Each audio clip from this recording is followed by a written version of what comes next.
તો આ બનાવ બન્યો છે તો એનું કંઈ ખાતમુહૂર્ત કોણ બાકી રહ્યું છે કે હજુ બાકી ખાતમુહૂર્ત આવવાના છે? તો આવવાના હોય તો જલ્દી આવો ને આનું તંત્ર ઊંઘતી હોય તો જાગી જાઓ.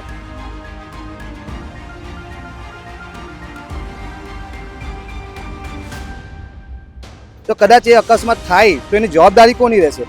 તંત્રની રહેશે, નેર ખાતાની રહેશે, રોડ માર્જિંગની રહેશે કે વીજ કંપની વીજ?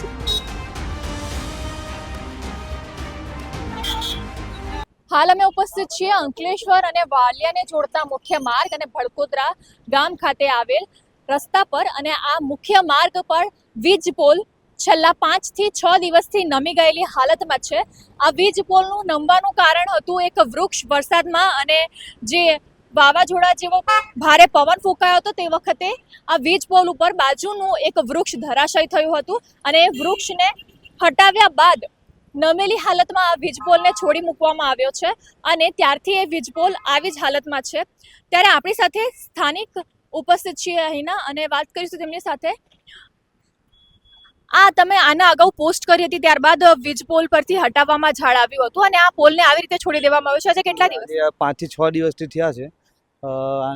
વીજના તાર પર ઝાડ હતું, હટાવીને મેં સોશિયલ મીડિયા પર એફબી પર મૂકી હતી પોસ્ટ. એના મૂકીને બીજા દિવસે હટાવી ગયું. તે પછી પણ આ જો આવું નવું છે હાલમાં, અહીંથી લોકોને આવવા જવાનું વસવાટ થાય છે વધારે પડતું, ને બચ્ચાઓ નાના છોકરા સ્કૂલના છોકરા અહીંથી આવવા જવા થાય છે. તો આ બનાવ બન્યો છે તો એનું કંઈ ખાતમુહૂર્ત કોણ બાકી રહ્યું છે કે હજુ બાકી ખાતમુહૂર્ત કરવા આવવાના છે?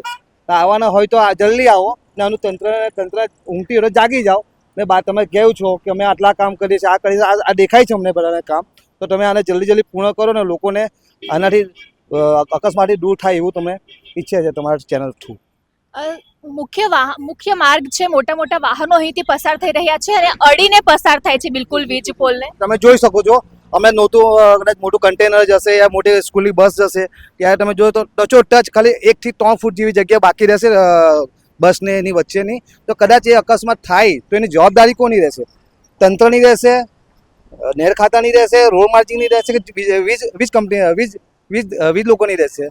એટલે આ જાણવા જેવું ને આ એક સારો એક કહે છે કે વિકાસને આ કામ કર્યો છે તો આ દેખાય છે ને વિકાસ કઈ રીતે થયો તમને ખબર છે. તો જેમ આપ જોઈ શકો છો કે આ વીજ પોલ છેલ્લા 5 થી 6 દિવસથી અહીં નમેલી હાલતમાં આમને આમ છે. સ્થાનિકો દ્વારા પોસ્ટ કરી પણ રજૂઆત કરવામાં આવી છે, પણ માત્ર જે ઝાડ આ વીજ પોલ પર પડ્યું હતું તે હટાવી દેવામાં આવ્યું છે. ત્યારબાદ આ પોલને આવી જ નમેલી હાલતમાં છોડી દેવામાં આવ્યું છે. મોટા ભારદારી વાહનો અહીંથી પસાર થાય છે, બાળકો શાળામાં જનારા તમામ જે સ્થાનિકો પણ છે અહીંથી પસાર થાય છે અને આ પોલ પડી જવાનો ભય રહ્યો છે, અકસ્માત થવાનો ભય રહ્યો છે.